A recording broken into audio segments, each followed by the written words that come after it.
Depression के साथ साथ एक और बड़ा फैंसी वर्ड जो यूज होता है इस टर्म्स में वो है anxiety. I was coming to that. I was coming तो to that.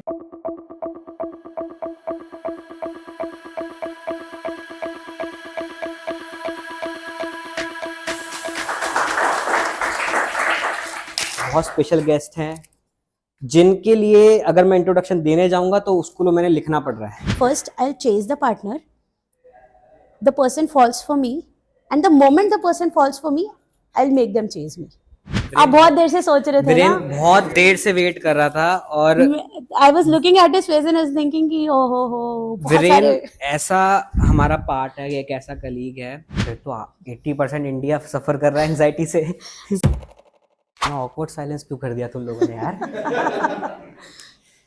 लाइफ में आपने सबने फील करा होगा कि आजकल हम फिजिकल हेल्थ को बहुत ही ज्यादा प्रेशराइज कर रहे हैं लोगों की, रनिंग करो, जिम जाओ, हेल्थ कॉन्शियस हो। इवन आफ्टर कोविड सब लोग भागे पड़े हैं कि लोग गिर रहे हैं।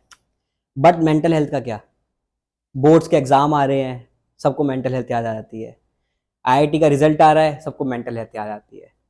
तो इसलिए जो हमारा प्रोग्राम है माइंड मैटर्स, उसी की एक जर्नी में हमारे आज बहुत स्पेशल गेस्ट हैं जिनके लिए अगर मैं इंट्रोडक्शन देने जाऊंगा तो उसको मैंने लिखना पड़ रहा है। तो मैं आपको पढ़ के ही सुना देता हूँ। मैम, स्वागत है आपका। मैम का नाम बरखा मनोचा।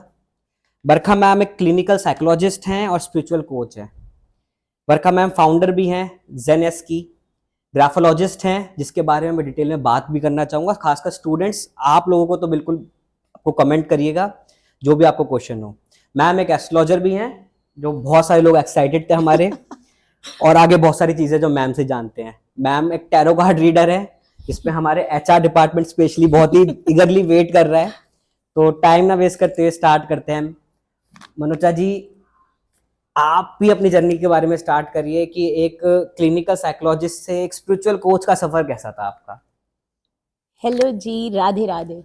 तो आई एम जेनेस्त्री बरखा और बहुत सारा तो आपने बोल ही दिया है। The journey was very interesting. when I was in my masters, I'm working since then. It's been 8 years now. I'm in this field.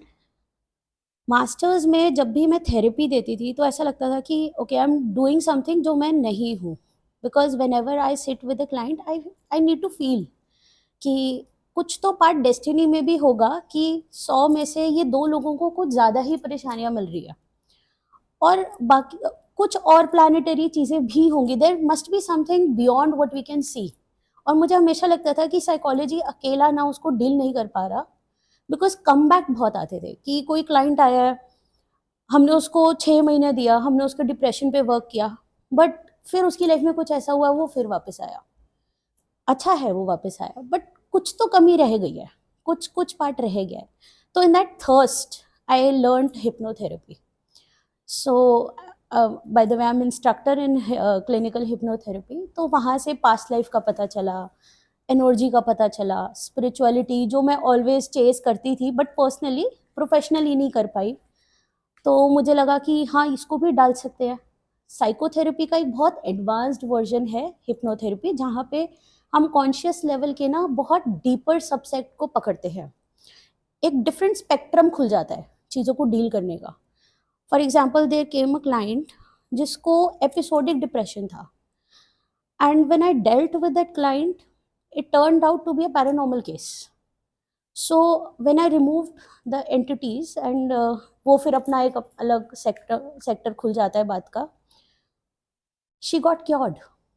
That gave me more questions than answers कि अब क्या, अब नेक्स्ट क्या। Then I learned tarot because तब tarot बहुत trending था, और tarot actually सीखने का ना बड़ा सेल्फिश रीज़न भी था। वो ये था कि क्लाइंट जो न्यू जनरेशन है ना, वो सुनना नहीं चाहती थेरेपिस्ट को कि प्रॉब्लम तुम में है। तो I used tarot as a medium. तो अब टैरो को एज अ मीडियम यूज करने के लिए ना तो मुझे सीखना था। तो अपनी एम्पैथेटिक एनर्जी यूज की, साथ में टैरो को कंबाइन किया, साथ में साइकोथेरेपी को कंबाइन किया। तो जैसे हम साइकोथेरेपी साइकोलॉजी में टीएटी रोशाक करते हैं, तो मैंने टैरो के साथ थोड़ा वैसे ही बिल्ड करना शुरू किया। तो जैसे साइकोलॉजी में हमारा होता है कि we show you some pictures, now you build the story around it. तो मैंने ऐसा टैरो के साथ करना शुरू किया कि ये कार्ड निकल के आया है, I know the energy, I know the answer, but I want you to build, कौन है ये बंदा, क्या फील कर रहा है ये बंदा। तो what I am doing is I am combining both, right. तो इसलिए जर्नी बहुत इंटरेस्टिंग हो गई, और सिर्फ साइकोलॉजिस्ट से मैं एक स्पिरिचुअल कोच की जर्नी में आ गई। But obviously I will always be a psychologist. I know where to draw line between logic and with myths, कहाँ पर लॉजिक यूज करना है, कहाँ पे दिख रहा है कि ये एक्चुअली में ट्रॉमा कैरी कर रहा है, यहाँ पे थेरेपी चाहिए। ये कोई एंटिटी के इसलिए कोई पैरानॉर्मल नहीं है, जो बहुत सारे जो ऑकल्ट प्रैक्टिशनर्स हैं वो मिक्स कर देते हैं, तो वो एक अपर हैंड मुझे मिलता है। क्योंकि ये जो टॉपिक है ना आपका, ये क्लिनिकल साइकोलॉजी और आपका स्पिरिचुअल थिंग्स, ये पर्सनली मेरे से बहुत क्लोज है। क्योंकि आफ्टर कोविड हमारी कंपनी के साथ एक इंसिडेंट हुआ था जब हम बहुत बूम पे थे और सडनली क्रैश हुए। तो I personally suffered from depression for very long time. और वो जो 2-3 साल की जर्नी थी, जब खुद के बारे में जाना, बहुत सारे सेशंस लिए, थेरेपी ली, तब जब इस टॉपिक को डिटेल में समझा, तो स्पिरिचुअल जो थिंग है इसके साथ कनेक्ट होके तभी इसका एक रियल मीनिंग निकल के आता है, जिसको हम लाइफ True. में भी फील कर सकते हैं अपने साथ। तो मैं जानना चाहूँगा कि आफ्टर कोविड और बिफोर कोविड ये जो केसेस थे आपके पास, इसमें कितना % का चेंजेस आया? बहुत चेंज आया, अवेयरनेस में बहुत चेंज आया। हम्म, पहले लोग ना, like the place I am from Faridabad, तो अच्छा ये साइकोलॉजिस्ट है, खुद टेंशन में तो नहीं आ जाती। हम्म, मेरे घर वालों ने करने नहीं दिया, I I had to literally fight to become a psychologist कि नहीं नहीं मैं ठीक रहूंगी। ठीक है, because there was a myth back then कि नहीं नहीं, you don't send your child in such a field, right.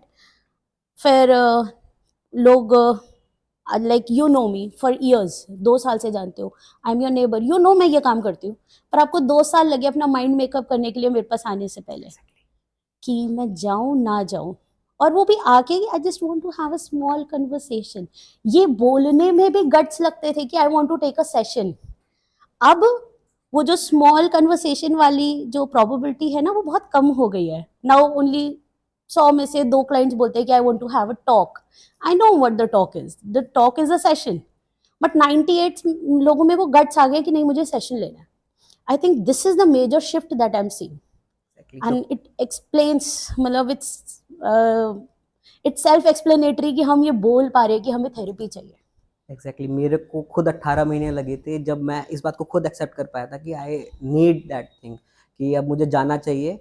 और जब वो डे 1 से मेरे जब सेशन स्टार्ट हुए तो जो चेंजेस मुझे फील हुए थे, और ये घर वालों को बताना स्पेशली कि मैं ये चीज़ फील कर रहा हूँ, ये जो टैबू है हमारी सोसाइटी में, ये बहुत ज़्यादा है। ये अभी भी है, ये अभी भी है। जो मैक्सिमम लोग मेरे पास आते हैं उनमें से किसी के घर वालों को नहीं पता कि उनको पैनिक अटैक्स आ रहे हैं, उनको एंजाइटी हो रही है, उनके घर वालों को नहीं पता वो सुसाइड अटेम्प्ट्स कर चुके हैं, कब से डिप्रेशन में हैं, इंसोम्निया फेस कर रहे हैं। घर वालों को लगता है ये आलसी हैं, कंपनी वालों को लगता है कि they are not interested in rising up the ladder.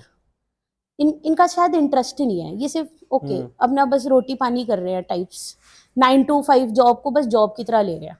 But I think there is something else that we are missing out, and as company people also हम ना खुद का लॉस कर देते हैं। बहुत क्रिएटिव लोग हम ऐसे गवा देते हैं कि ठीक है okay maybe they are lazy, they are not lazy, they are just lacking that motivation because of certain reasons they are unable to explain. और कई बार रीज़न उन्हें खुद भी मालूम नहीं होते वो। हाँ, 90% लोगों को पता ही नहीं है कि उनको प्रॉब्लम है। बहुत ऐसा लगेगा कि यार ये इंसान ना बहुत ओवरवेलमिंग है, बहुत टॉक्सिक है, हर चीज में इसको ड्रामा चाहिए। ये नहीं पता कि the person is suffering from validation issues, the person is suffering from impostor syndrome. तो देर आर मेनी टर्म्स। अब मैंने इम्पोस्टर बोला तो आपको समझ आया कि मैंने क्या बोला। अगर यही मैं आपको 1 साल पहले या 2 साल पहले बोलती तो आप बोलते कि प्लीज मुझे इस वर्ड का मतलब नहीं मालूम, तो अच्छा, आप एक बार okay. मुझे हिंदी में डिटेल में बता अच्छा, दो। Some of the people were nodding, तो आई थॉट कि अच्छा awareness has reached that place. कहीं ना कहीं तो पहुंची होगी, क्योंकि we are very serious about the mental health. Yes, क्योंकि जब हम बच्चों के साथ फील करते हैं ना इस चीज़ को, कि हर टाइप के बच्चे से हम मिलते हैं, हम हज़ारों बच्चों से अब तक मिल चुके हैं, और एक चीज़ फील हुई कि अभी हम उन बच्चों को सेलिब्रेट कर रहे हैं जो बच्चों के पास एक कैपेबिलिटी है कि वो बैठ सकते हैं 7-8 घंटे, फोकस कर सकते हैं और उस चीज़ को लिख के प्रेजेंट कर सकते हैं। बट उन बच्चों का क्या, उसी चीज को दूसरे तरीके से समझ सकते हैं। उन बच्चों को हम कभी कभार कह देते हैं कि ये नालायक है, ये शैतान है, खेल में ज्यादा है, ये आलसी हो गया है। और शुरू से जब बचपन से चीजें सुनता हुआ आता है ना कोई बच्चा, तो उसके अंदर की पर्सनैलिटी, जो मुझे फील होता है कि वो अपने आप को मानने लग जाए कि ये मेरे लायक ही नहीं है चीज, मैं कर ही नहीं सकता ये। इसके दो फैक्टर्स हैं। First, the child is learning from the outer world, जो उसका फर्स्ट केयर गिवर फैमिली है। सेकंड, द गर्भ संस्कार इज डिस्टॉर्टेड। गर्भ संस्कार is when the child is in womb, what kind of thoughts you are having, what kind of input you are doing, how much prepared are you as a mother. तो ये बहुत serious matter है, and it's another area we can have a conversation some other day. But हाँ, यहाँ पे गर्भ संस्कार distorted है, plus the child is learning from the family. जैसे हमने बहुत सारे psychologist claim that when a child is born, the child is a clean slate. We learn from our surrounding and our experiences, and that's what who we are. But spirituality says no, we are bringing a huge packet of our past plus the garbh sanskar. Abhimanyu, I think it speaks for itself. और ये मेरे ख्याल से आजकल के parents को feel भी होता होगा, जिनके 2 से ज्यादा बच्चे हैं या 2 बच्चे हैं, क्योंकि वो सेम ही एनवायरनमेंट पैदा हो रहे हैं और उनके भी twins just born 1.5 मिनट के फर्क पे पैदा हुए अलग-अलग हैं, हैं and the personality. personalities are way different because you are bringing a huge chunk of your past. वापस आते हैं अपने डिप्रेशन वाले टॉपिक पे। Yes. बड़ी डिप्रेसिंग टॉपिक है ये। तो किसी को अगर कैसे मालूम चलेगा, अगर किसी को पता करना है कि वो सफर कर रहा है डिप्रेशन से, या स्टार्टिंग हो रही है, एक जैसे कैंसर की भी प्री कैंसरस कंडीशन होती है, क्या डिप्रेशन की भी ऐसी प्री कंडीशंस होती हैं जिसको हम पहले ही डिटरमाइन कर सकते हैं अपने में, दूसरे में? That reminds me of a very interesting thing. पेट में दर्द है, गूगल पे डालो तो आपको अल्सर्स है। बहुत फर्क है। सर दर्द है, ब्रेन ट्यूमर है। तो इमोशनल एग्जॉशन और डिप्रेशन भी ना इसी की तरह है। Some of us feel that we are depressed, but mostly it turns out कि आप इमोशनली एग्जॉस्टेड हो। You are not depressed, you are emotionally exhausted, और ये कुछ फेज से आ रहा है, कुछ वक्त से ये फेज चल रहा है जिसमें आप बहुत ओवरवेल्म्ड फील कर रहे हो। जो चीज़ों को आप बहुत अच्छी से डील कर पाते थे नहीं कर रहे हो, प्रोडक्टिविटी लो हो रही है, धीरे धीरे फेलियर की तरह फील करने लग गए हो। So that is emotional exhaustion, that can be dealt. उसमें आपको साइकेट्रिक हेल्प की ज़रूरत नहीं है। डिप्रेशन अगर हम DSM के तरीके से देखें तो अगर आप क्लिनिकली फंक्शन करना बंद कर देते हो, या आपके वर्क, फैमिली, पर्सनल हैम्पर होने लग जाता है आपकी सैडनेस की वजह से, and you don't have a reason, you don't have a significant reason that is putting you in that sadness, and you're still feeling that repeatedly, that is where we have to draw the line. तो हम में से बहुत होंगे जो emotionally exhausted होंगे, जो easily deal हो सकता है, बट वो फील करेंगे नहीं, I think I am depressed. तो वहाँ पे I think we should draw a line, and there are many test that we can do. I can share you few links. तो आप अपने एक कोई टेस्ट ऐसा जो आम लोग अपने, जिसको हाँ, knowledge there are many online, many. कोई एक आप जो सजेस्ट करना चाहे जो आपके लिए डिप्रेशन इन्वेंट्री है,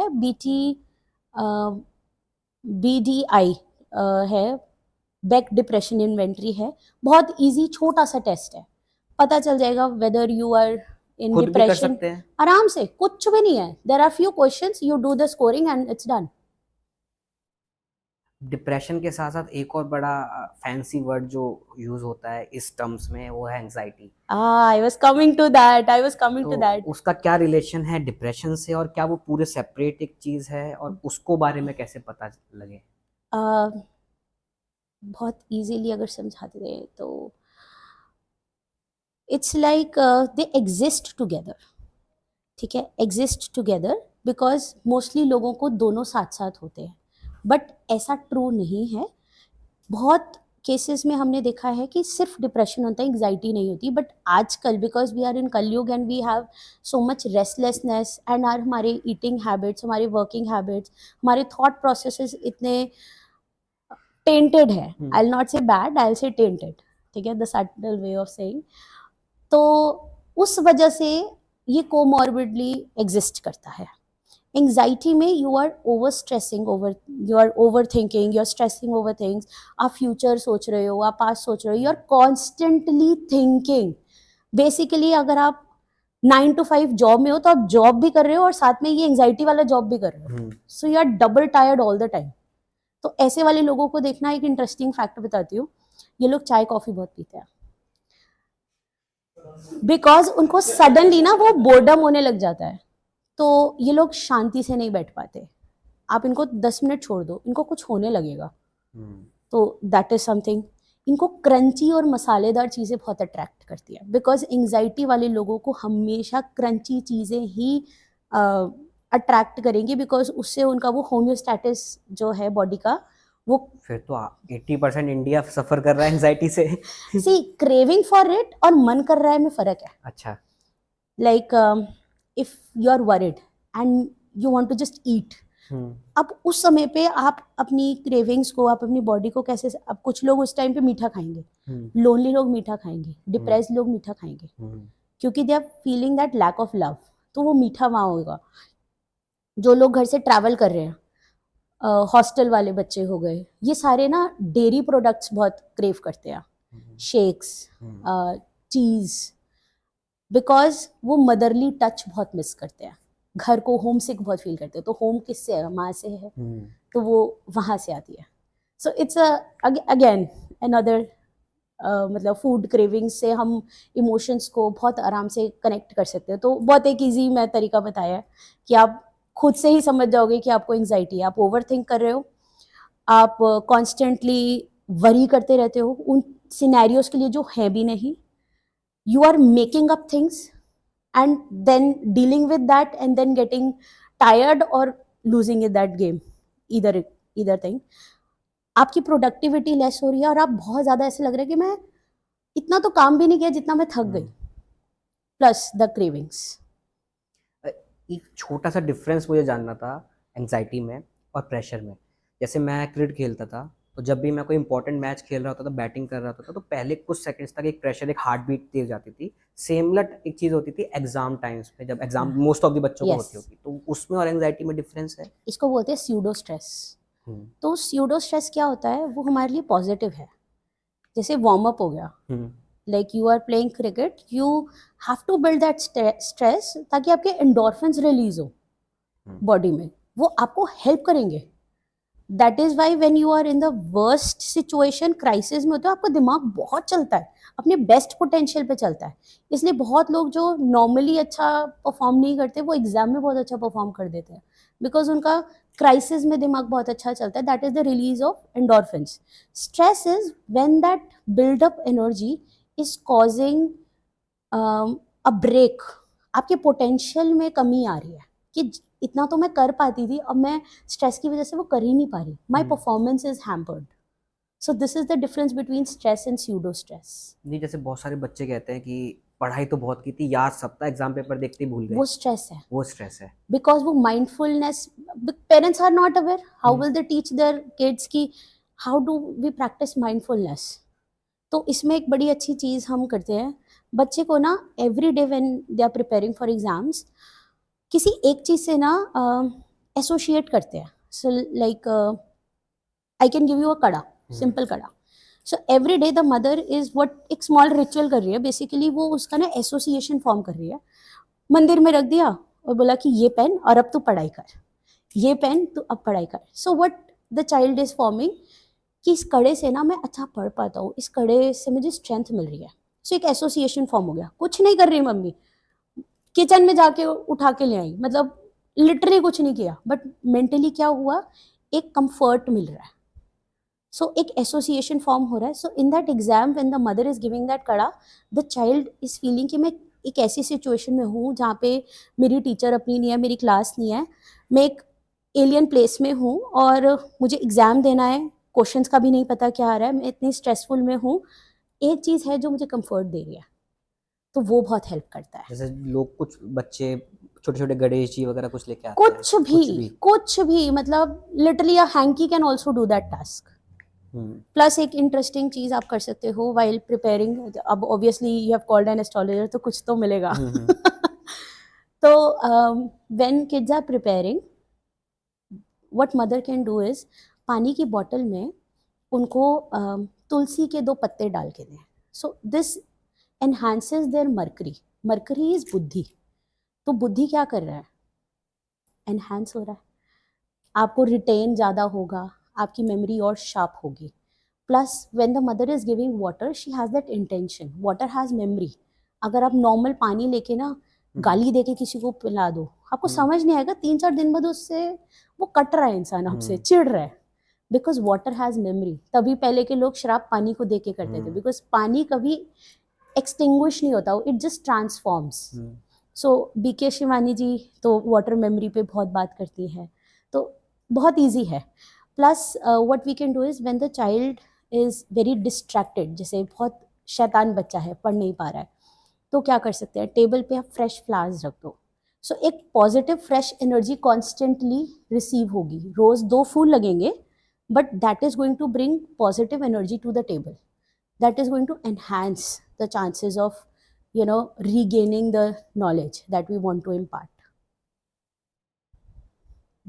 कोविड के बाद जैसे भी लास्ट 2-3 साल में ऐसे कितने % पेरेंट्स हैं, ऐसा कोई केस अगर आप डिस्कस कर सके जिसमें पेरेंट्स खुद अपने बच्चे को लेके आए? एक तो चीज़ आप क्लियर करिए, क्या किसी को लाया जा सकता है या बंदे को खुद आना ज़रूरी है किसी साइकोलॉजिस्ट के पास? डिपेंड करता है कि सिवेरिटी कैसी है. कुछ केसेस में आप ले आए, जैसे मैं आपको ले गई जिम, 2 दिन आपने मुझे गालियाँ दी, क्यों लेकर आई है, but 3rd day you start enjoying, you know the importance. But if you feel that you're not ready for it, after a month or 15 days, you'll be like, you continue, I'll not come. आप कितने insight पे हो? There are 6 levels of insight. So आपका insight का level क्या है? Are you aware that you are in a problem and just not able to take the step, or you are simply unaware of the problem? ये दोनों में बड़ा फर्क है. अगर आप अवेयर हो बट स्टेप नहीं ले पा रहे, I can push you. But आप अवेयर ही नहीं हो. First my task would be to make you aware of your problem. Cultivate insight. तब आपको बुखार है तो बुखार है, पहले ये जान लो भाई, जान लो कि आपको दवाई लेनी है.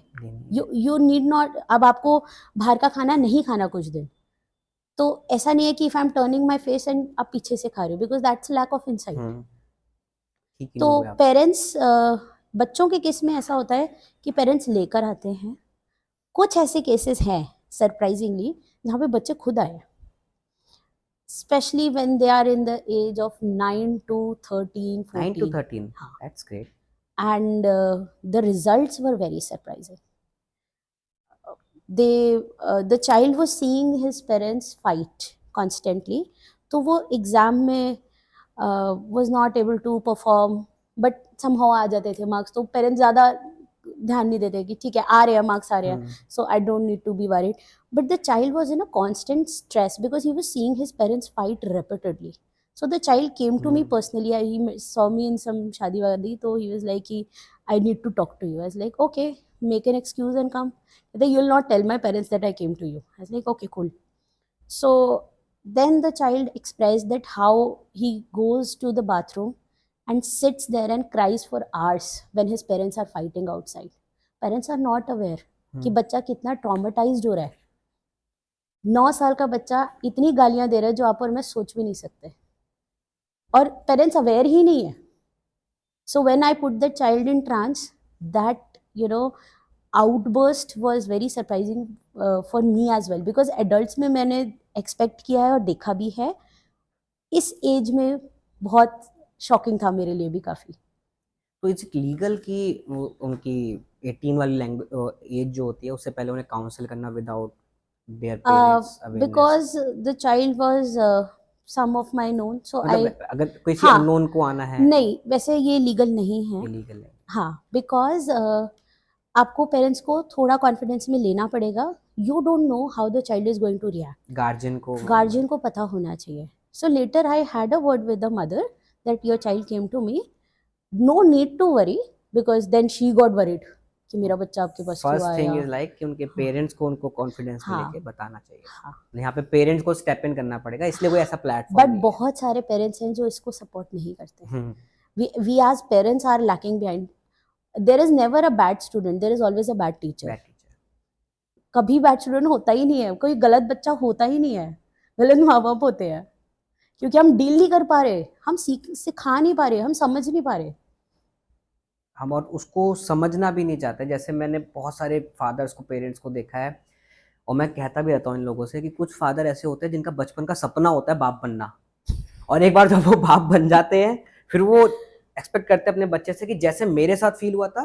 जैसे हम मैंने एक टीचर को भी एक एग्जांपल देता हूँ। लास्ट मंथ एक स्कूल में गए थे राजस्थान में, तो वहाँ पे मैंने पूछा था कि कौन से टीचर सबसे ज़्यादा डर लगता है। तो वहाँ मैथ के टीचर थे, बड़े चौड़ में ऐसे करके खड़े थे, कहते थे सर मारते हैं।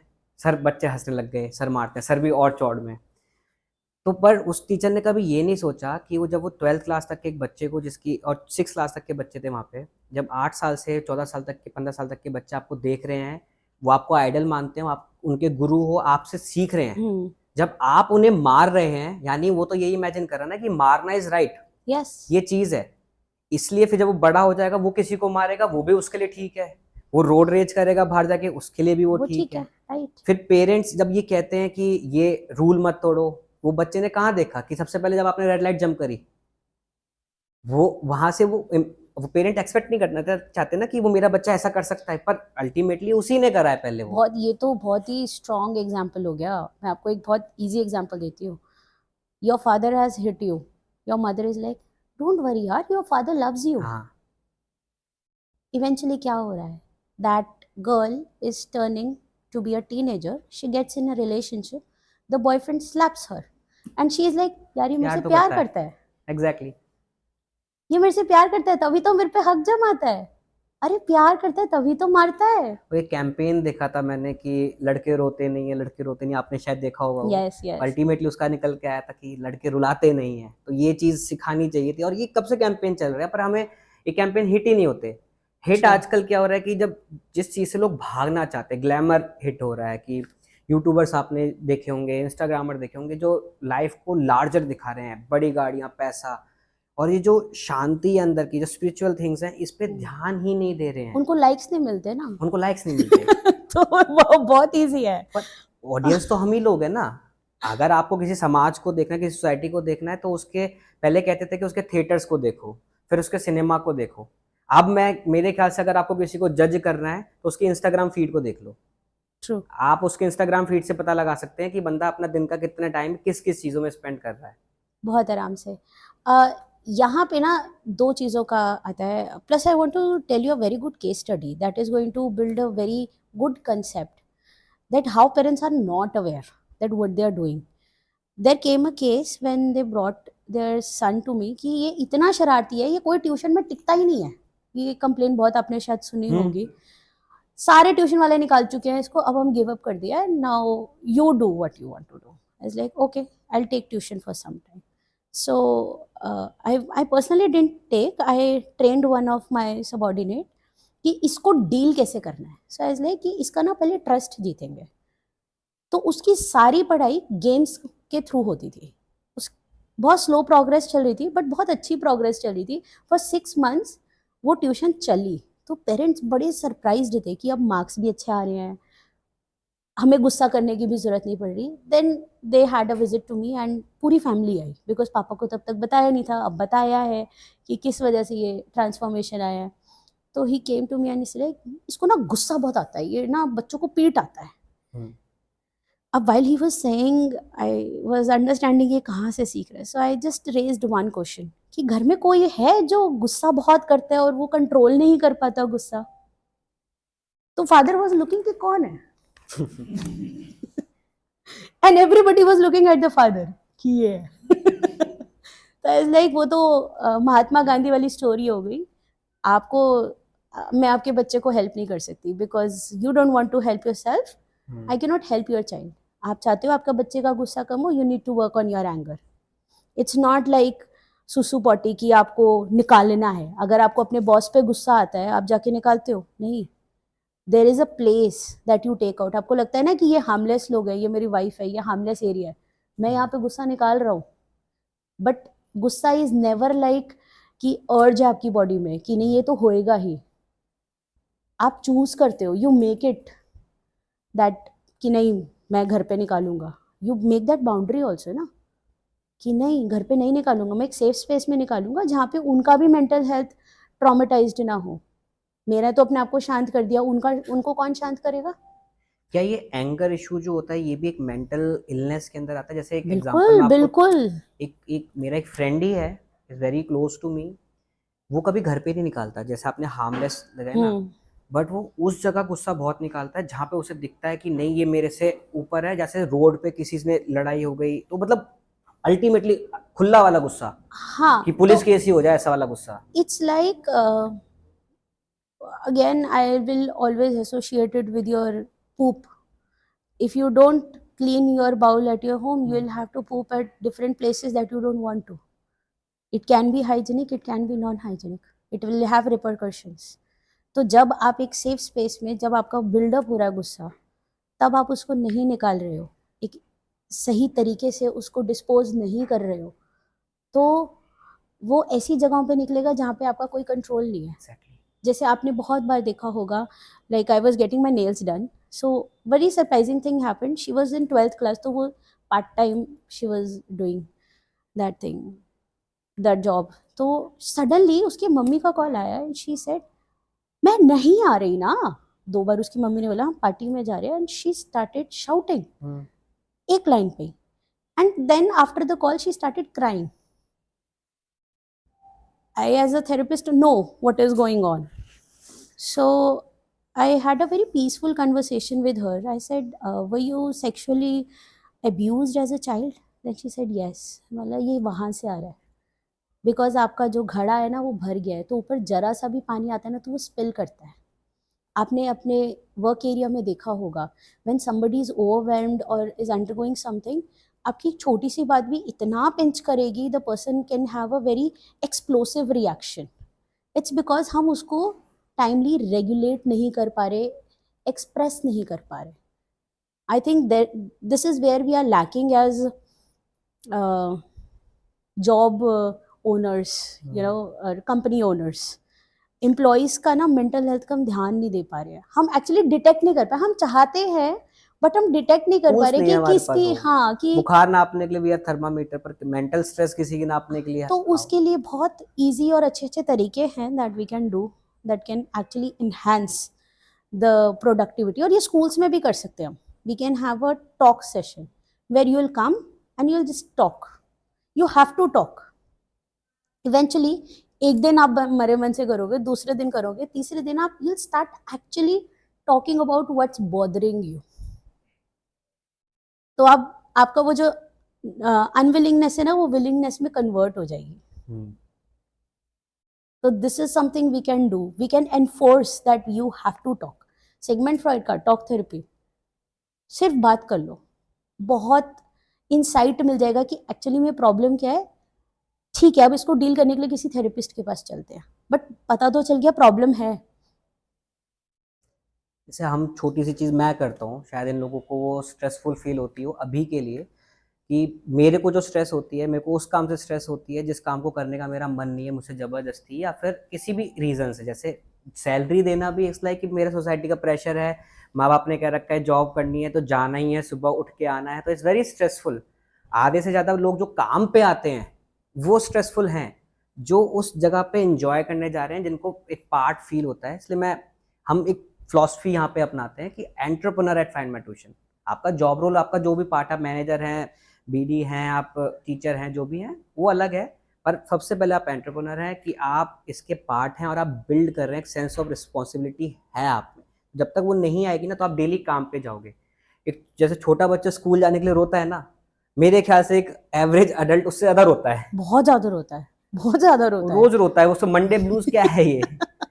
और सेम चीज़ जब मैं अपने लिए फील करता हूँ ना कि मेरे को ऑफिस से जाने में रोना आता है, भाई फटाफट अगले दिन कब आना है। जैसे मैं 3 बजे तक लिखता रहता हूँ, कुछ ना कुछ पढ़ता रहता हूँ, और सुबह उठ के अपने आप जिम विम जाके फिर भी आता हूँ। क्यों? क्योंकि ये मैं इसका पार्ट हूँ, एक सेंस ऑफ रिस्पॉन्सिबिलिटी है कि ये मेरा है। तो जब तक वो ओनरशिप नहीं आएगी किसी भी चीज़ में, चाहे आप पढ़ाई कर रहे हैं, आप स्कूल में हैं, या फिर आप किसी कंपनी का पार्ट हैं, या किस जो भी आप कर रहे हैं, खेल रहे हैं, वो जब तक आपकी एक रिस्पॉन्सिबिलिटी, आपके बिना ये काम नहीं हो सकता। Good approach but just not the sole approach. इसके अलावा भी बहुत फैक्टर्स हैं जो शायद जिनकी वजह से ये थ्योरी बहुत केसेस में वर्क ना करे। दे मे नॉट से, but it may not be working for few of them, होता है right? Obviously there is no one fit solution for everybody. Exactly ठीक है, तो हमें customize करना पड़ेगा. For you it's your work. Now if you undergo a breakup or you have a family who's constantly putting you pressure to get married, if you're not married, तो अब उसका pressure, now you're talking to various girls and you're getting rejections, another sense of failure, and now your boss says that now you're the owner of the company, exactly and then you're unable to sleep at night. That's also poor. You're unable to take care of your health, you're unable to detangle your emotions, this overwhelming emotions. तो आपकी productivity ना वो 9 to 5 वाली ही रहेगी. तो वो philosophy वहाँ पे आके फेल हो गई. Most of our employees have a huge family that they are working with, their life, their health, their loved ones, their emotional relationship, romantic health. वो सब में कहीं ना कहीं फकअप्स चलते रहते हैं, तो ओवरवेलमिंग इंसान हो जाता है. एक जो आपने फिलॉसफी बताई है वो बहुत आइडल सिचुएशन के लिए है, और ideal situation I don't think बहुत लोगों में अभी अभी करंट इसी मोमेंट में भी शायद ना चल बिल्कुल रही नहीं हो. होगी. वो मुझे खुद फील होता है. वो आप इसको 80-20 से ले सकते हो. यस, 20% पे ही आपका काम करेगा. हाँ. पर वही होता है ना कि तो वो 20% लोग 80% को हम बचा सकते हैं simply by having this awareness. You can hire a counselor who can regularly visit your place, and we because already if hired a counsellor. आपके ही एक स्टूडेंट को हमने हायर कर रखा है. अच्छा okay, I think I know the answer. So the counselor will be able to see from the body language only if the person is not fine and will need, you know, just a safe place to talk. तो उसका सिर्फ यही काम होगा to take care of all your employees. आपकी work productivity multiply होना शुरू हो जाएगी if you take care of your employees mental health. कि वो ओवरवेल्म्ड फील कर रहे हैं, उनका वो बिल्डअप ही मत आने दो कि वो उनका ब्रेकडाउन वाला पोजीशन आए, उनका वो नर्वस ब्रेकडाउन वाला पोजीशन आए. उससे पहले ही एक माइनर लेवल पे हमने सर दर्द की फॉर्म में उसको रोक लिया, उसको माइग्रेन बनने ही नहीं दिया. एक आपने बात करी थी अभी कि मल्टीपल रिजेक्शंस और ब्रेकअप और इन सब के, और ये बहुत ट्रेंडिंग टॉपिक है अमंग द यूथ. अब जैसे मैं स्कूल में था तो I had my first relationship in I think in 11th और 12th. बट अब वो उसकी एज शायद 8th क्लास तक, 6th क्लास तक भी आ गई है. अभी रिसेंटली 4th क्लास भी आया है. 4th क्लास भी आया है. तो क्या ऐसा भी होता है कि आप एक लंबे रिलेशनशिप में हो या फिर आपको लगता है और उसके बाद आप बाहर जाएं तो आप फिर बहुत सारे लोगों के साथ जाते हैं पर आप होते नहीं हैं. जैसे आजकल जिसे आप एक हमारे टाइम पे एक फैंसी टर्म होती थी प्ले बॉय. तो क्या भी वो एक एक बंदा उससे चीज़ से भाग रहा है कहीं, या एक स्केप ढूंढ रहा है अलग अलग जगह जाके, या एक सेफ जोन ढूंढ रहा है? क्या होता है वो कंडीशन क्या है? ओके, ये इन्हीं लोगों की में से ये किसी एक की स्टोरी है. सो बहुत सिंपल है. इसको बोलते हैं attachment style. Like I got married recently. My way of attaching with people I love and admire, I hug them. I believe in hugging them and showing a physical affection. But the people I'm married to, they are not aware of that. So their way of dealing with emotions and attachment is very different. कि मैं ध्यान रख सकती हूँ but मैं ऐसे आके comfort नहीं दे सकते.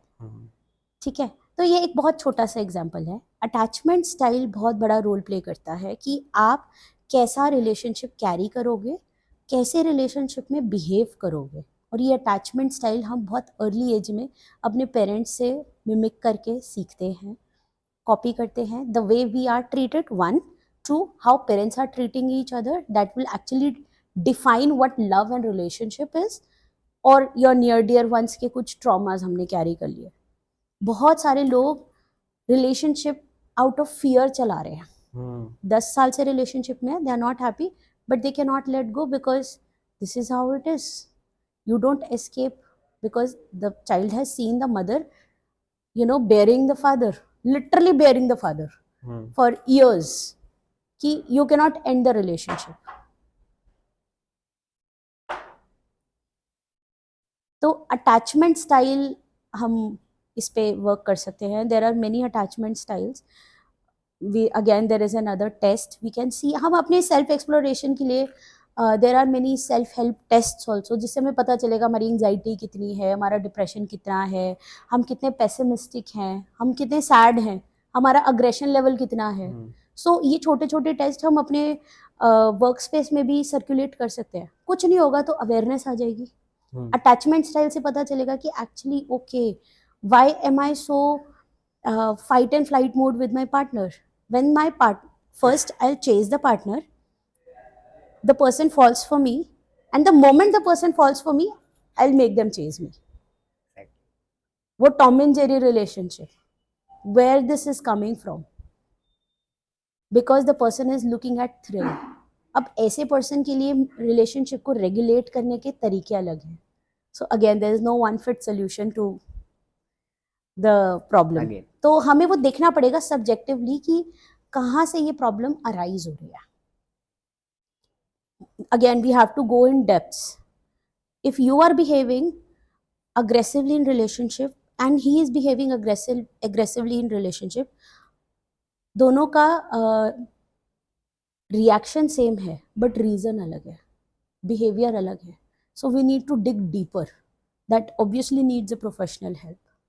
आप वो वहाँ से भाग ही नहीं सकते. You need a professional help. चलिए बात करते हैं ग्राफोलॉजी के बारे में. Yes. जो आपका टॉपिक है, जिसके बारे में लास्ट मेरे ख्याल से 1 महीने से मुझे बहुत सुनने को मिला है.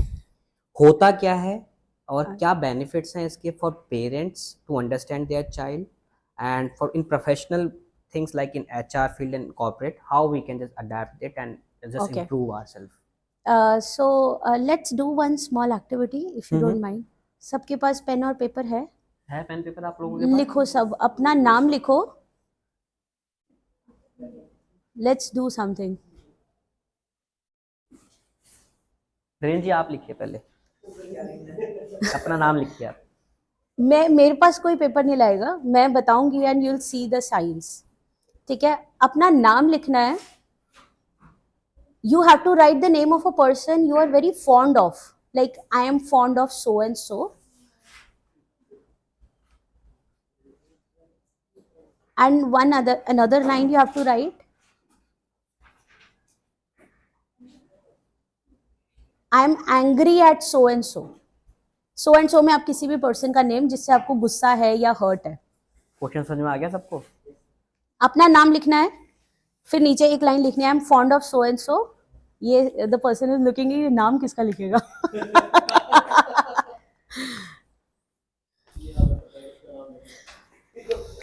अच्छा चलो, let's meanwhile you are doing it, I will say a few interesting facts.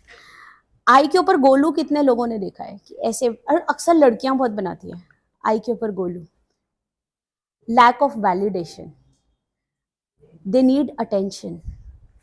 बहुत इमोशनली गलेबल होते हैं ऐसे लोग. आई के ऊपर सर्कल पूरा. आई के ऊपर, हम इसको आई पे गोलू कहते हैं because it's very common, so we have named it i के ऊपर गोलू. Then pregnant g's and y's, जिनके जीज एंड वाइज अच्छे खासे, they have a huge drive. बहुत चाहिए उनको मटीरियलिस्टिक. तो आपको एज अ सेल्स में डालना है ना, प्रेग्नेंट जीज एंड वाइज को हायर करो, पता चल जाएगा. बिकॉज उनके अंदर हंगर है, उनको चाहिए मटेरियल, चाहिए उनको, तो वो भागेंगे. अगर आप एक छोटे स्मॉल स्क्वीज्ड GNY वाले को करोगे, the person will not be hungry. और हंगर नहीं होगा तो इंसान भागेगा ही नहीं. That person will most probably find a place जहाँ पे उसको कंफर्टेबली मंथ के एंड में सैलरी आए, क्योंकि उसको वो वाली हंगर नहीं है जो आप ढूंढ रहे हो. तो प्रेग्नेंट जीज एंड वाइज वाले वहां जाएंगे. प्लस ये वाले लोग कैसे होंगे, they will be very dramatic, बहुत dramatic, expressive, emotionally very touchy also. तो उनको पता है कि पॉइंट्स क्या है. खुद से तो सफर कर रहे हैं बट पता है, तो they are very good sales people. Then a person who writes in a straight line, एक खाली पेपर पे सीधी लाइन पे लिख पा रहा है, the person is able to maintain the equilibrium. Handwriting ना लेफ्ट में गिर रही है ना राइट में गिर रही है, स्ट्रेट है, that is a good sign. तो इस इंसान को आप मैनेजर में डालो. बिकॉज वो अपने इमोशंस को डील कर पा रहा है, तो most probably the person will able to take care of other people's emotions. अब यही आप एक राइट स्लैंट वाले पर्सन को बना दो मैनेजर, जरा सी गलती होगी, एक्सप्लोसिव रिएक्शन होएगा, because the person is unable to take care of his और ओन इमोशंस. वो बहुत एक्सप्रेसिव पर्सन है. तो हैंडराइटिंग तो बहुत ही अच्छा टॉपिक है ग्राफोलॉजी, और काफ़ी अंडररेटेड है. It's been 8 years I'm teaching this topic, and I have seen people transforming after the courses, legit transforming after the courses, because खुद से इतना insight मिलता है कि अरे यार हम ये हैं, हम ये हैं, हमें तो पता ही नहीं था हमें इतना गुस्सा आता है, हम तो दिखाते ही नहीं थे. सब तो कहते हैं हम बहुत शांत हैं. तुम दिखते शांत हो पर गुस्सा तो आ रहा है ना अंदर, दिखा नहीं रहे हो. पर इसका मतलब ये थोड़ी ना कि गुस्सा आ नहीं रहा है. And one thing that most of the gen Zs face, जैसा हमारे लोग रिफ्लेक्ट करते हैं वैसा हम खुद पे बिलीव करते हैं. So if you are reflecting, oh my god, she is so intellectual, so I start believing I am intellectual even if I have zero knowledge. If I'll say, oh my god, you're cute and you're very sweet, तू तो गुस्सा करती ही नहीं है. Even if she bombards her boyfriend, she is believed कि नहीं, मेरे तो सारे दोस्त कहते हैं मैं बहुत स्वीट हूँ, मैं तो गुस्सा करती ही नहीं. बिकॉज हमने अपना जो लोकस ऑफ कंट्रोल है, अपना जो फोकस है, दैट लोकस हमारा, वो दूसरों के हाथ में दे रखा है. So whatever they reflect in their mirrors, we believe. We don't have our own personal mirror to see actually में जो वो बोल रहे हैं ट्रू है भी या नहीं है. और यहीं से हमारी ग्रोथ हैम्पर भी हो जाती है, और we start believing things that we are even not. शायद इसीलिए जब बच्चे छोटे होते हैं उनकी हैंडराइटिंग चेंज हो रही होती है, इसलिए कहते हैं कि उनका बिहेवियर कहीं भी आप मोल्ड कर सकते हैं. हाँ. और जब एक बार उनकी राइटिंग फिक्स हो गई तो उनका 80% 70% बिहेवियर फिक्स हो जाता है मेरे ख्याल से. आई थिंक पता है हम ना बहुत ज़्यादा बच्चों पे फोकस करते हैं. हैंड राइटिंग को उठाना है ना, तो पेरेंट्स की हैंड राइटिंग उठा लो, समझ लो, that will give a clear impression what the child is going through. Because whatever the parents have undergone, whatever the traumas and the behavioural patterns they have, mostly parents पे insight ही नहीं है कि whatever we are doing is going to hamper my child in long run. दिल से कि यार control नहीं होता, बट करना पड़ेगा. either don't choose to be a mother. If you are a mother, you have a responsibility. If you are a father, it's your responsibility to control your personal toxic behaviors to yourself and dispose them in the safe place. You don't smoke in front of your child because you don't want your child to learn smoking. Simple है with behaviors also. You need to find your ways. You have to deal with that. तो आप parents की handwriting उठाओ ना, वहां से पता चलेगा ये बच्चा क्या बन के आएगा, ये बच्चा पढ़ क्यों नहीं पा रहा, ये बच्चा फेल क्यों हो रहा है. तो स्कूल्स को एक बार जब पीटीएम में तो पेरेंट्स से लिखवाना पेरेंट्स से लिखवाओ. हम तो ये पार्ट सोचते ही नहीं है. We need to deal with the roots. We are not dealing with the roots. तो मेरे ख्याल से हर जब बच्चा स्कूल में होता है, पेरेंट्स को हर 2 से 3 साल में एक सेशन तो मेरे ख्याल से ग्राफोलॉजी 3 साल में चेंज हो रहा होता है ना मेरे ख्याल से, और जल्दी लेना चाहिए. हाँ, 1 साल में. 1 साल में, बिकॉज आप अपनी ग्रोथ भी तो मॉनिटर करोगे ना, कि ठीक है पिछली बार मेरी हैंडराइटिंग बहुत वेवी थी, दैट मीन्स मेरा इमोशनल वॉलेटाइल रिएक्शंस बहुत ज़्यादा थे, अब थोड़ी कंसिस्टेंट हुई है, which is actually a healthy sign. So you know your progress. 3 साल में तो बहुत, child is learning on day to day basis. You can not even miss a day. एक दिन भी आप वेस्ट नहीं कर सकते. यू कैन नॉट से कि okay today it's fucked up, tomorrow I can take care of it. मतलब obviously you can do that, but every day counts when the child is learning. वो अपने learning phase में every day counts. Exactly. तो कैसे, मतलब कितने graphologist होंगे India में जो आपको लगता है? बहुत कम है. बहुत कम है ना? बहुत कम है. और बहुत सारे हैं भी तो बहुत डेप्थ में नॉलेज नहीं है कि उसको फंक्शनली वर्क कर सके. Plus most companies and job opportunities for graphologists is also very low. So even if they come to me and learn, they somehow transgress to different fields की ठीक है ग्राफोलॉजी में हम यूज़ कर रहे हैं, बट फील्ड तो paying field तो अब ये है।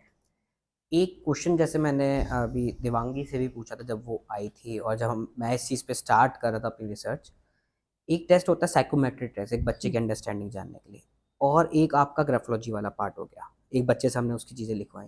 उन दोनों के आउटकम्स में क्या डिफरेंट है, क्या क्या अलग अलग चीज़ें हम बहुत पता करें? मज़ेदार चीज़ है, बहुत सही क्वेश्चन है। हमारे साइकोलॉजी में होते हैं objective test and projective test.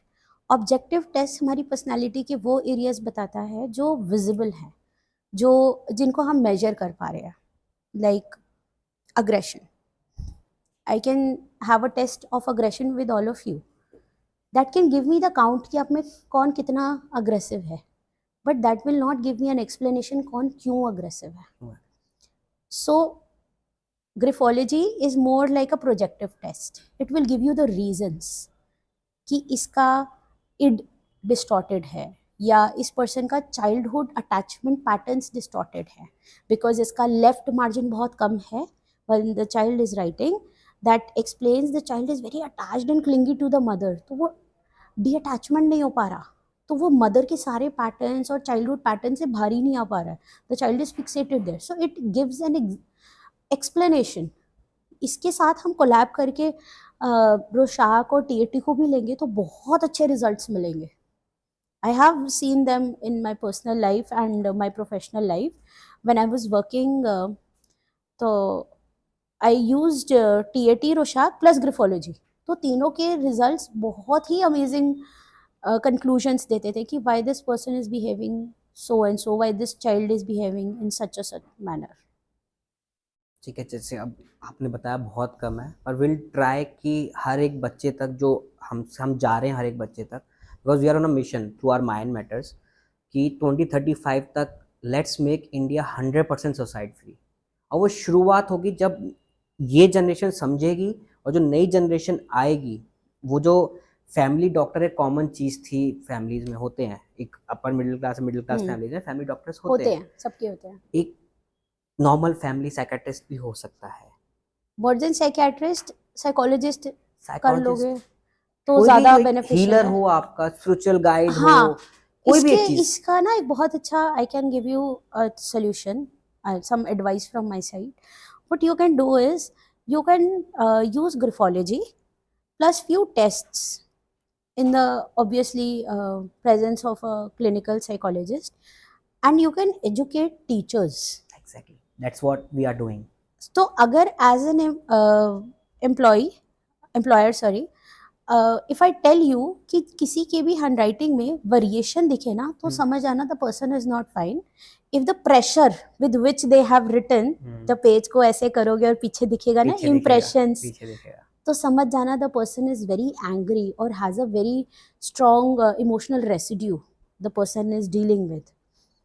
तो कुछ मैं आपको अगर साइंस बताती हूँ तो आपके लिए मंथ में एक बारी कि चलो आज अपने बारे में पैराग्राफ लिखते हैं, and you just look at the hand writings with that purpose, कोई फेक ही नहीं कर पाएगा। इस चीज़ पे जब मैंने अपनी रिसर्च करी थी तब मुझे मालूम चला था, एक जजमेंट होती है जिसमें डेथ पेनल्टी में जजमेंट देते हैं, ट्रेडिशन फॉलो होता है जिसमें पेन को वो तोड़ देते हैं। इसकी शुरुआत जब हुई थी कि 1940 जब पहली बार ये हुआ था, तो उस जज को लिखते हुए इतना एंगर था, स्ट्रेस था कि उसको उसके प्रेशर से, उसके वेट से वो पेन टूटा था, तब से ये ट्रेडिशन चलता आया है कि ये चीज़ सबसे थी। और मजे की बात है, चलो अब अपने बोल ही दिया है, जिन जिन के भी सिग्नेचर के एंड में डॉट आता है, some people have a habit of you know using excessive dots signature में लिखते हुए dot dot dot. My word has to be the last word. Dot signifies that. तो ऐसे लोग होते हैं ढीठ. So when you're dealing with somebody with this in the handwriting, you have to be very logical but very patient. कि okay, I'm keeping your idea in forefront, बस इसमें मैं ये change कर रहा हूँ. आपने बोला ऑरेंज बहुत अच्छा है, मैं भी यही कह रहा था, बट ये लोग कह रहे हैं कि एप्पल ट्राई किया जा सकता है क्योंकि एप्पल के रिजल्ट्स अच्छे हैं, ऑरेंज तो ऑब्वियसली बेटर रहेगा, बट एक बार ही एप्पल ट्राई करते हैं. What I am doing, I am dealing with somebody with excessive dots in their signatures, somebody who has loops in their handwriting. वो इमोशनली खुद को बहुत ज़्यादा सेंसिटिव होते हैं, वो क्रिटिसिज्म हैंडल नहीं कर पाते, तो अगर आप उनको फीडबैक दोगे तो बहुत अच्छा फीडबैक आपको नहीं मिलेगा. So what do you do in such a case? You become very sensitive. Okay, I have seen that you have behaved very poorly. I want to know your reason why you did that. So you're being sensitive to their sensitivity. तो ये आपको पता कैसे चला? आपने सिर्फ एक signature देखा लूपी है, आपने देखा somebody has written M and पूरा अच्छी से गोला बना दिया. ठीक है, what you are doing? You are being very defensive. मेरे आसपास कोई नहीं आएगा, मेरा एरिया क्लीन चाहिए. So when you invade such a person, the person is going to blast. तो आपका जो एम है वो अचीव नहीं होगा. So ग्रिफोलॉजी is actually giving you a tool कि किस इंसान को किस तराजू में तोलना है, कैसे डील करना है इस इंसान के इमोशंस के साथ. विल ट्राई कि आपके साथ और मिलके हम इस पर्टिकुलर टॉपिक को, एक पर्टिकुलर आर्ट को अमंग ऑल द टीचर्स पहुंचा सके. क्योंकि डेली हैंड राइटिंग देखना, if they can understand well तो वो मेजर रूट को समझ पाएंगे. आपके पास एग्जाम के पेपर आते हैं, होमवर्क के शीट्स आते हैं, आप देख लो आराम से कि okay I am seeing this 5-6 signs, I am keeping this paper aside, I am writing the name of the person down and the counsellor can call that person की उसका रिजल्ट देने से पहले सुसाइडल केस 100% खत्म हो सकते हैं. Yes.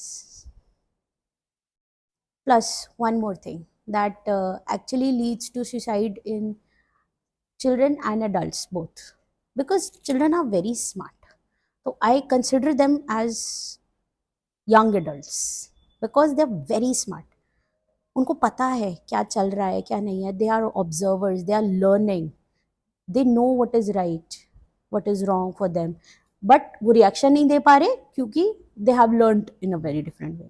As adults also we are misguided many times. ऐसा नहीं कि हम बहुत क्लीन है, our slate is clean, that's not true, right?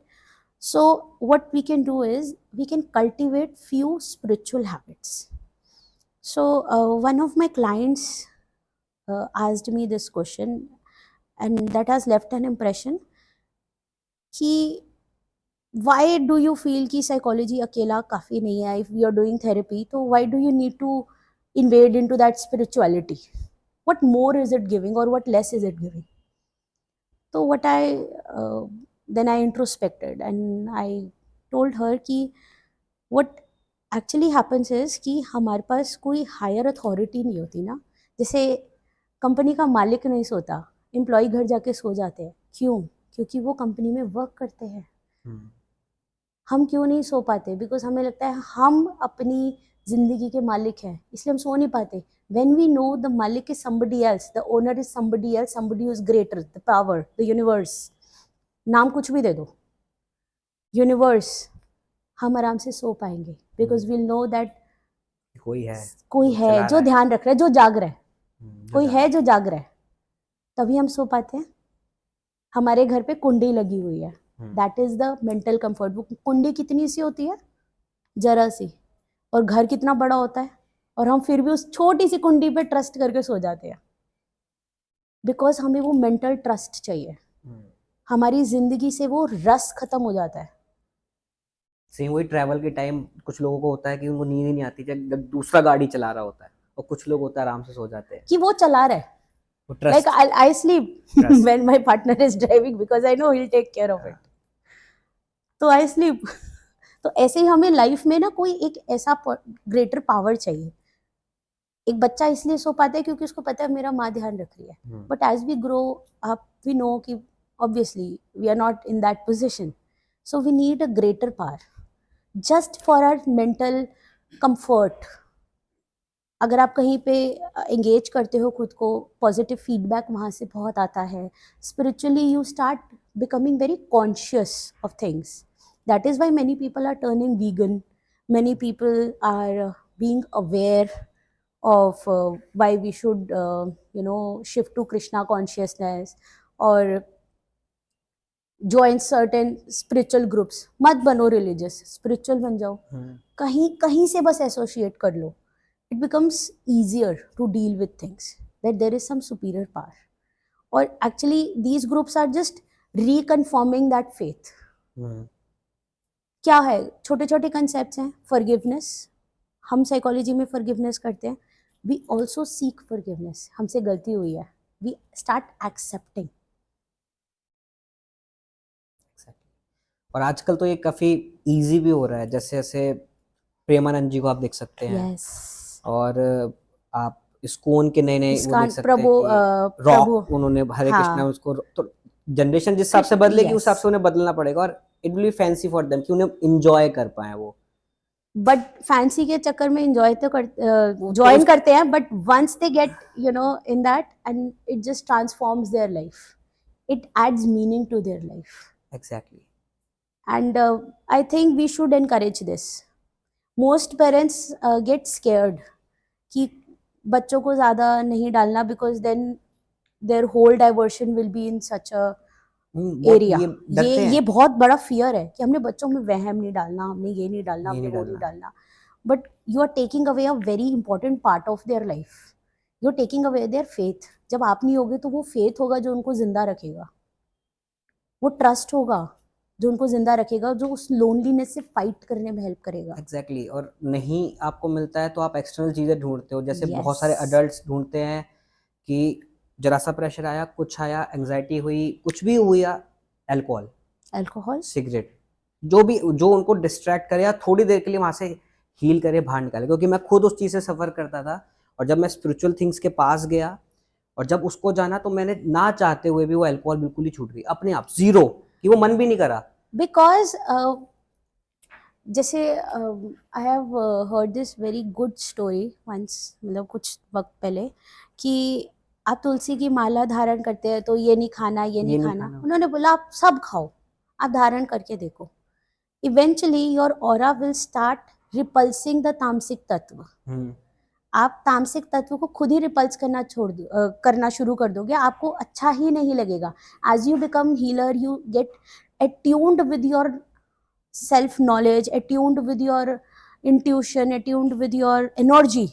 ये क्वेश्चन तो मुझे पर्सनली भी जानना था कि सच में ऐसा होता है. जैसे मैं नीम करौली बाबा के आश्रम गया था ऑलमोस्ट 1.5-2 महीने पहले.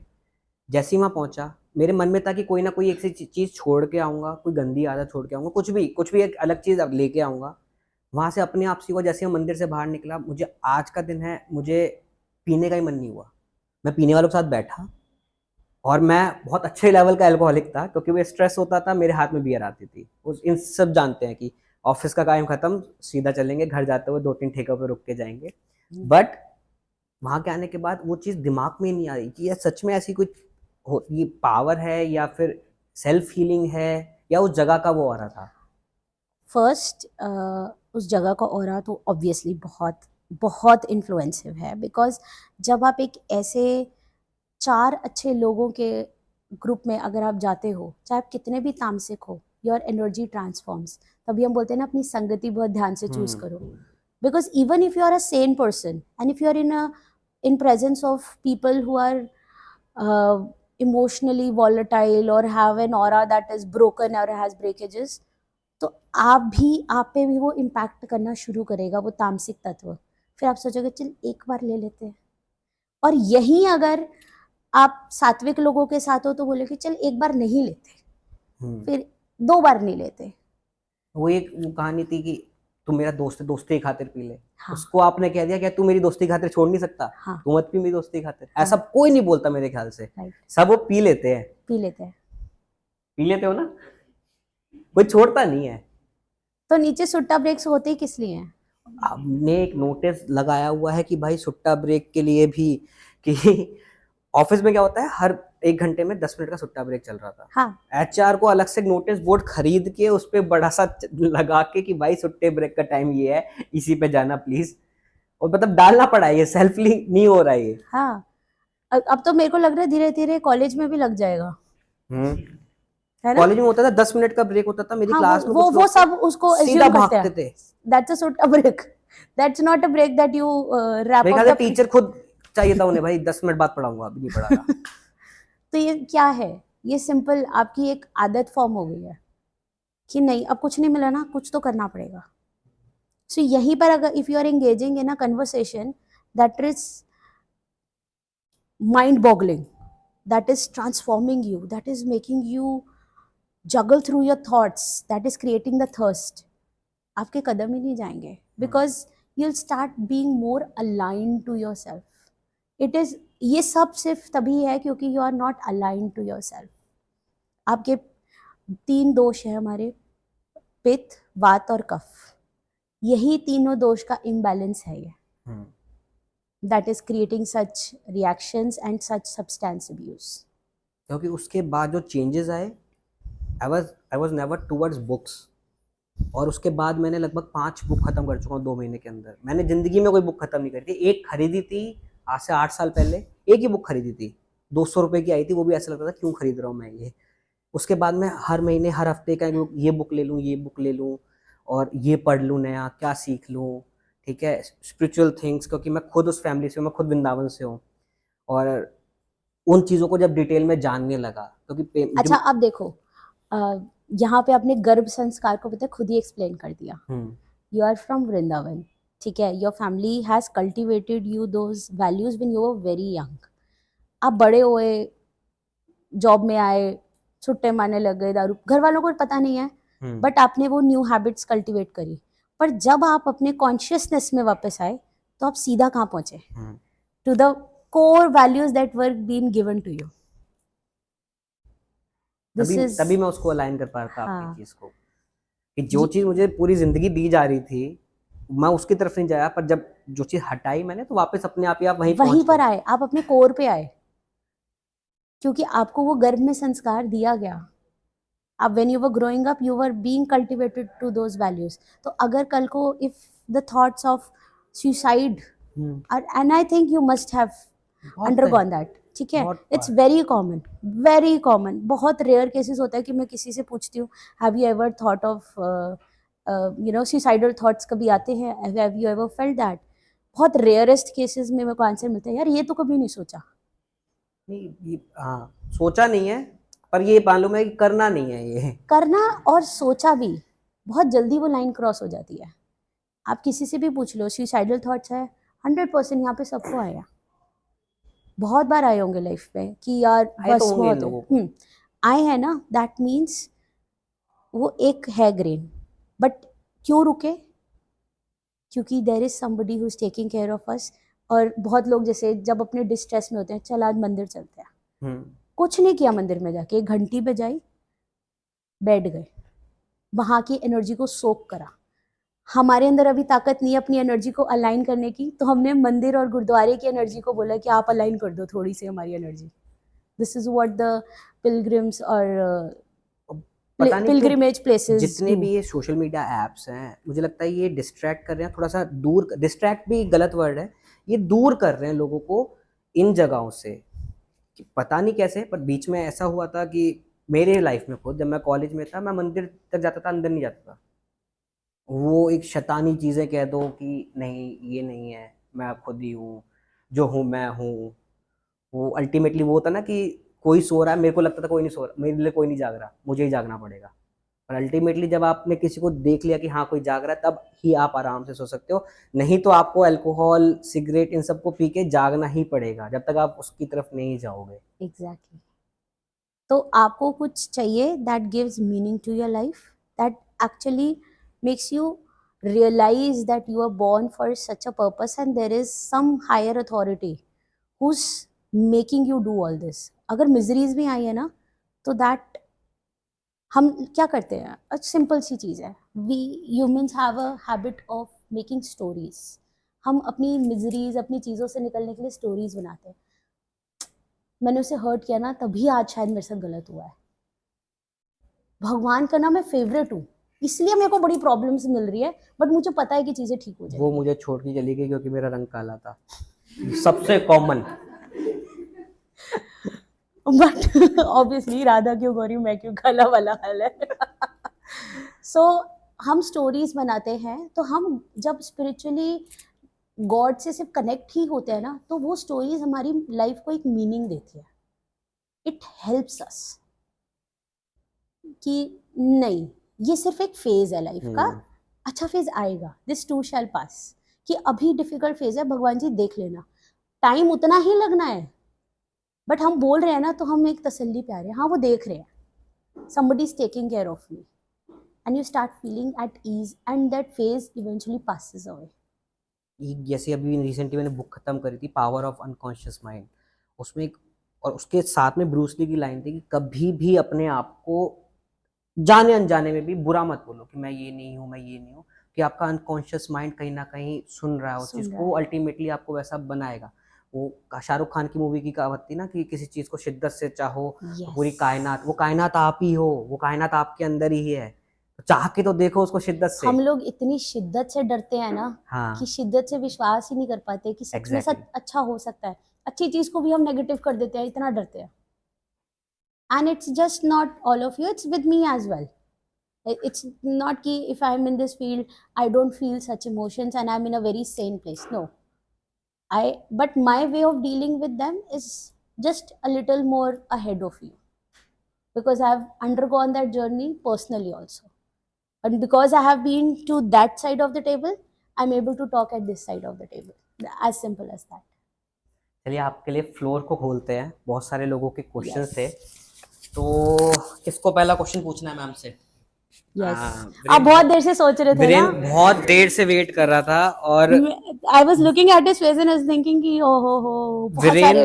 ऐसा हमारा पार्ट है, एक ऐसा कलीग है जो बहुत सारे जॉब रोल्स चेंज कर चुका है, जिसको ऐसे भी आ चुकी है चीज़ें कि ये जाने के वाला था, फिर ये रुक गया, अलग अलग पार्ट्स में चला गया। लोग बहुत बुली करते हैं वीरेन को, और वीरेन उल्टा बुली करने लग गया अब। Okay. लो वीरेन।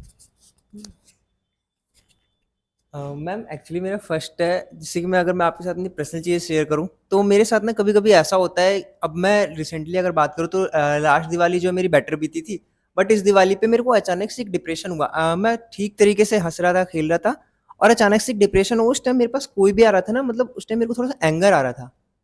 फिर उस टाइम के लिए मैं आधे घंटे या हाफ एन आवर के लिए मैं अंदर बैठा मंदिर के पास। उसमें फिर मतलब जो चीज़ें मेरे माइंड में आ रही थी, उस चीज़ें मैं राइट डाउन कर रहा था। और उसके बाद जब मैंने राइट डाउन कर दिया, 5 मिनट्स मेरे माइंड को थोड़ा-सा शांत मिला, तब मेरा मतलब उस हिसाब से मेरा मूड जो है वो सेटअप बैठा पूरा। मैं ये पूछना चाहता हूँ कि ऐसा मेरे माइंड के साथ क्यों होता है? देखो, जब आपने लिखा तो आपने क्या किया, आपने अपनी एनर्जी को ग्राउंड किया। कोई भी फैक्टर हो सकता है कि आप शायद ट्रिगर हो गए होगे, आपने जब लिखा होगा तो कुछ था ना लिखने को, तभी तो लिखा। ऐसे ही तो खाली पेपर में कितना ही लिख लोगे आप। कुछ था, मंदिर में बैठे थे, लिखा, that means you grounded yourself.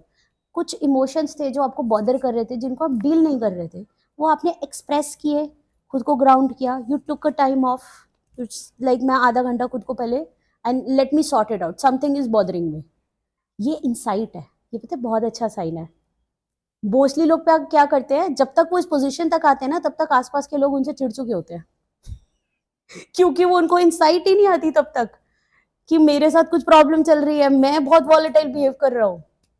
So he had an insight कि कुछ मेरे साथ गड़बड़ है।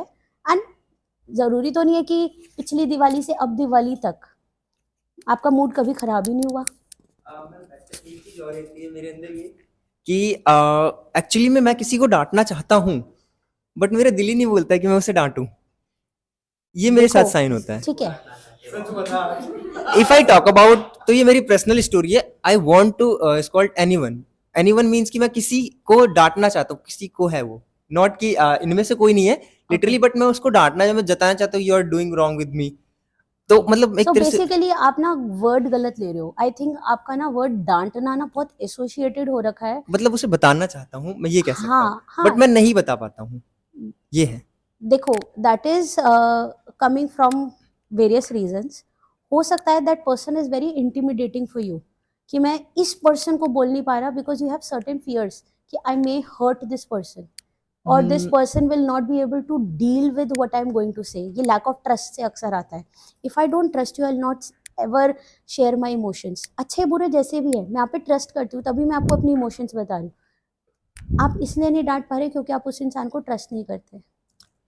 थिंग इज दैट, मैं आपको एक सिंपल से एग्जांपल लेके समझाता हूँ। समय की यहाँ पे बहुत बड़ी सीमा है। लास्ट क्वेश्चन सर, ठीक है, एक एग्जांपल के थ्रू समझाता हूँ। I am attached with someone, okay, ठीक है, मैं उसे शिकायत करना चाहता हूँ, मैं उसे बताना चाहता हूँ, ठीक है, मैं बोलना चाहता हूँ उसे, बट मैं जब उससे सोचता हूँ ना कि मैं डांटूंगा, मतलब मैं उसे बोलूंगा you are doing wrong with me, पर उस टाइम पे मैं नहीं कह पाता हूँ उससे, ये क्या साइन है? क्या आप अपने बाकी के लोगों को बोल पाते हो जब हाँ, वो मैं गलत औरों से होते हैं? सबसे सही से बोल पाता हूँ, बट मैं उसके So रिगार्डिंग कुछ नहीं बोल पाता। definitely you need to juggle your emotions and you need to understand when you are attached to somebody you have emotional exchange. तो सिर्फ आपकी तरफ से तो नहीं है ना, उनकी तरफ से भी तो उतना होना चाहिए that if you are able to express, आपको इतना ट्रस्ट होना चाहिए कि the person is going to take care of your emotions. This is coming from lack of trust. You are not able to trust this person, वरना आप इतना सोचते ही नहीं बोलने से पहले। अगर आप इतने डिस्कम्फर्ट पे हो कि आपको मेरे से पूछना पड़ रहा है कि मैं डांट क्यों नहीं पा रहा, that means you are not trusting that person, और वो चीज़ आपको बहुत बॉदर कर रही है और वो इम्पॉर्टेंट चीज़ है। मैम जैसे बीइंग अ एचआर हम लोगों को बीइंग अ एचआर हम लोगों को बहुत सारी प्रॉब्लम्स होती हैं, जैसे कभी कभार एम्प्लॉयज के लिए स्ट्रेस होता है, उसको कैसे मैनेज कर सकते हैं हम लोग? देखो, undergoing the stress is very very normal. Normal इसलिए है क्योंकि हम सबको हो रहा है, हमने नॉर्मलाइज कर दिया है, ठीक है। बट हम इसको डील कैसे करते हैं, that is what we can do. First, you can regulate your emotions. Second, deal करो कि आपको ये एंगर या जो स्ट्रेस है ये कौन से इमोशंस का कॉम्बिनेशन आ रहा है। It is always a combination of few things. आपको गुस्सा आया, आपको गुस्सा आया, हो सकता है आप हर्ट हो इसलिए गुस्सा आया, हो सकता है ये सैड हो इसलिए उसको गुस्सा आया, हो सकता है उनको एंग्जाइटी हो रही हो इसलिए वो गुस्सा कर रहे हैं। तो वो गुस्से के पीछे जो हिडन इमोशन है, उस स्ट्रेस के पीछे का जो हिडन इमोशन है, जब आप उसको एड्रेस करोगे, उसको डील करोगे, तो आप बहुत अच्छे क्रिएटिव आइडिया से उसको मैनेज कर पाओगे। आप खुद को ग्राउंड कर सकते हो। हम सब लोग एक्चुअली ये कर सकते हैं। नंगे पैर जब हम पौधों को पानी देते हैं, what we are doing, we are regulating our energy. हम पुराने दिन के जो भी स्ट्रेसर्स हैं ना, उनको पैर से धरती माँ में ग्राउंड कर दे, अर्दिंग कर रहे हैं हम अपनी। और जब हम पौधों को पानी दे रहे हैं, we are gaining fresh energy. तो ये चीज़ बहुत इफ़ेक्टिव है टू डील विद दैट। आपने जैसा बताया था कि एक एग्जांपल दिया था पूप वाला, कि जहाँ पे गुस्सा आता है मतलब वहीं निकाल देना चाहिए, ऐसा ऐसा। हाँ, तो मेरे साथ क्या होता है कि मुझे जनरली वैसे गुस्सा आता ही नहीं है। साल में कभी 1-2 बार आ गया तो आ गया, नहीं तो आप साल में 1-2 बार गुस्सा दिखाते हो, आता तो आपको होगा। अब जो भी हो वही चीज़ है कि एनालाइज़ भी नहीं कर पाता। तो मतलब मैं गुस्सा दिखाता ही नहीं, बस फिर बात करना बंद कर देता हूँ और 1 दिन बाद वो ऑटोमेटिकली सही हो जाता है। तो इस केस में मुझे मतलब दिखाना चाहिए या जो कर रहा हूँ वो देखो, अ, ये भी एक फॉर्म ऑफ अग्रेशन है, being passive. Not everybody is aggressive will be loud. अब लड़कियों का अक्सर हमने सुना है ना, ये मुंह बना लेती है, चुप हो जाती है। Their way of dealing with their anger is by being passive. I am not going to talk to you but I am showing you that I am angry. So what you are doing is same. आप passively aggressive हो रहे हो कि मैं बात ही करना बंद कर दूंगा, सामने वाले को पता नहीं चलेगा आप बात नहीं कर रहे। हाँ, वही सामने वाले को दिखाने के लिए बेसिकली। तो गुस्सा तो हो ही रहे हो ना। सी, रादर देन डूइंग दिस, जब हम ये करते हैं ना, हमें लगता है कि यार इससे ना सामने वाले का नेचर चेंज हुआ है, बिहेवियर बदला है। बट लॉन्ग रन में हम क्या कर रहे हैं, एक फियर कल्टीवेट कर रहे हैं। हमें पता नहीं यार ये किस बात पे चिढ़ जाएगा। करेक्ट। अब पता नहीं मैंने ऐसी 10 बातों में से कौन सी ऐसी बात बोली थी जो चिढ़ गया था, फिर एक दिन इसने मेरे से बात नहीं करी, अब मैं यस बीटी दे दी, ठीक है। तो मैं अगली बार आपसे बात करने से पहले 10 बार सोचूंगी। हो सकता है कि अगर आप मुझे बता देते कि उस 10 में से इस बात से तो मैं हिट हुआ हूँ और मैं बहुत अपसेट हुआ हूँ, नेक्स्ट डे तो बता देता हूँ। बट जब उस एक दिन में तो आपने अपना इंप्रेशन छोड़ दिया ना। Correct. When the person came to you and asked, then you told that person. But तब तक तो उसके दिमाग में वो ट्रॉमा बैठ गया ना कि दिस पर्सन ये मुंह बना लेता है यार किसी भी चीज़ पे। तो बेटर है ना कि आप उसको इंस्टेंटली बताओ कि इस 10 में से इस चीज़ ने मुझे हिट किया है, just avoid saying that in future. It will be a better thing for you and our relationship. और आपने एक चीज़ और बोला था, जैसे मतलब कुछ ऑनलाइन टेस्ट भी हैं जो मैं दे सकता हूँ स्टेटस जानने के लिए कि वेदर स्ट्रेस है या नहीं है। तो उस पे तो मैनिपुलेटिव मतलब मैं तो मुझे लगेगा कि यस मैं जानबूझ के नहीं डालूँगा, बट मुझे पता है क्या वैल्यूज़ हैं, कोर वैल्यूज़ है, क्या नहीं है। तो मैं उसके अकॉर्डिंग जो आंसर्स होंगे वो कहीं न कहीं मैनिपुलेटिव पर होंगे। जब आप मैनिपुलेटिव आंसर्स डालोगे तो आपको पता है ना मैनिपुलेट हो रहे हो। अगर पर्सनली टेस्ट कर नहीं, रहे नहीं, हो वही अगर मुझे पता ही नहीं है कि मतलब मुझे क्योंकि क्या मॉरल वैल्यूज़ हैं, ये मुझे अच्छे से पता है। मुझे लगता है कि नहीं मैं ऐसा फ़ॉलो मतलब जानबूझ करके ऐसा फ़ॉलो नहीं करूँगा। होता है ना मतलब समझ नहीं पाते हैं चीज़ों को। आप तो बेसिकली अपना मैं आइडल सेल्फ और अपना रियल सेल्फ कंफ्यूज कर दोगे तो कि उसको मैं मैं तो कैसे पता जैसे अभी करूँ? आपने बोला कि मैं तो अगर उधर लिखा होगा डू यू गेट अग्रेसिव तो मैं तो नो डालूंगा क्योंकि मैं तो साल में 2 बार गुस्सा करता हूँ, right? But now since I have cultivated that insight you will know. देखो इस केस में ना प्रोजेक्टिव टेस्ट बहुत हेल्प करते हैं because you can always manipulate the objective test, but एक ऑब्जेक्टिव टेस्ट से आइडिया लग जाता है कि ओके वो इंक्लिनेशन दिख रही है, हमें पता होता है कि हम डिस्ट्रेस फील कर रहे हैं। तो प्रोफेशनली जब हम रीच करते हैं और प्रोफेशनल टीएटी रोशाक टेस्ट लेते हैं तो वहां से हमारा ट्रू पर्सनालिटी एनालिसिस निकलता है और उसको आप फेक भी नहीं कर सकते। जैसे आप अपनी हैंडराइटिंग फेक नहीं कर सकते, आप कोशिश कर लो। एक लास्ट क्वेश्चन बस। अब जैसे बहुत से लोग यहाँ पे हैं जो क्वेश्चन पूछना चाहते हैं बट पूछ नहीं पा रहे हैं। ठीक है, मैंने क्वेश्चन कर लिया। तो इससे मेरी पर्सनैलिटी और अदर्स की पर्सनैलिटी में क्या मतलब हो सकता है डिफरेंस कि आता है? क्वेश्चन बहुत पर्सनल हो सकता है they are afraid of being judged, there could be n number of reasons behind that, but you had the guts to address your emotions. It may not be a similar factor for somebody standing next to you. The person is introvert, उनको चाहिए ही नहीं कि मेरे को life का कोई insight, मेरी life का इनसाइडर व्यू किसी को भी मिले। मैं सवाल पूछूंगी तो दिख जाएगा ना। लाइक इन हिज केस हमें पता चल गया he is attached to somebody.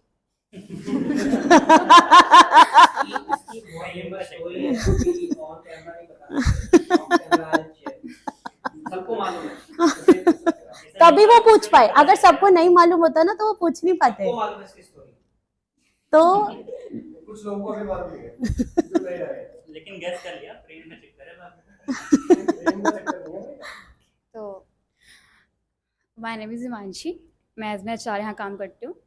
तो लाइक मेरे एक नोन है, लाइक एक बच्चा है 12th क्लास में, लाइक तो उसके एग्ज़ाम्स अभी हुए थे एंड लाइक मेरी बात हुई उस बच्चे से। सो लाइक एग्ज़ाम से लाइक 1 घंटा पहले लाइक या फिर 1 दिन पहले कंटिन्यूसली उसके पेरेंट्स की लड़ाई चल रही थी, कंटिन्यूसली काफ़ी गंदी हुई थी। एंड उस वजह एंड उसका एग्ज़ाम था लाइक 1 घंटे बाद ही वेंट, वो एग्ज़ाम देने गया बट 12th में लाइक ही फेल्ड, राइट। उसके बाद वो बच्चा उसी स्पेस में है, ठीक है, एंड उसके दोस्त आगे बढ़ चुके हैं और लाइक उसने री एग्ज़ाम दिया या फिर वो फिर भी क्लियर नहीं कर पाया, कुछ भी फैक्टर हो सकता है, ठीक है।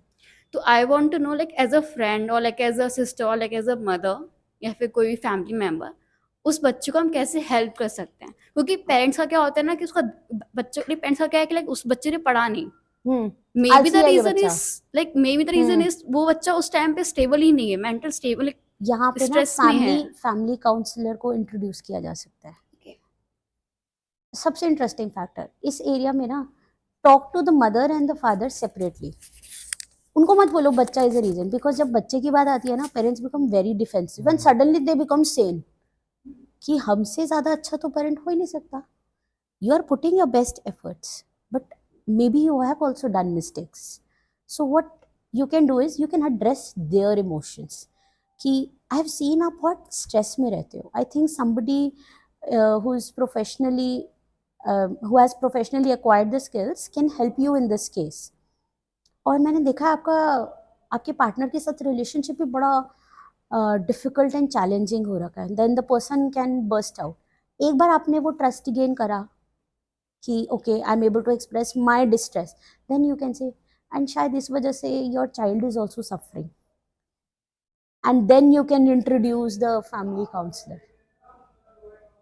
Never be directly defensive towards, मतलब never attack the parents with their child. वो बहुत डिफेंसिव हो जाते हैं, आपको बहुत पोलाइटली इसको डील करना पड़ता है। And as teachers also in schools also they are taught कि you have to be very polite कि कुछ चीज़ें घर में चल रही है जिनका इम्पैक्ट इन पे पड़ रहा है। The glass is half full not half less, वो हाफ लेस वाला कल्टिवेट नहीं कर सकते हम। तो thank you ma'am, thank you for joining us on Mind Matters and we want कि आप आने वाली जर्नी में हमारा पार्ट बने।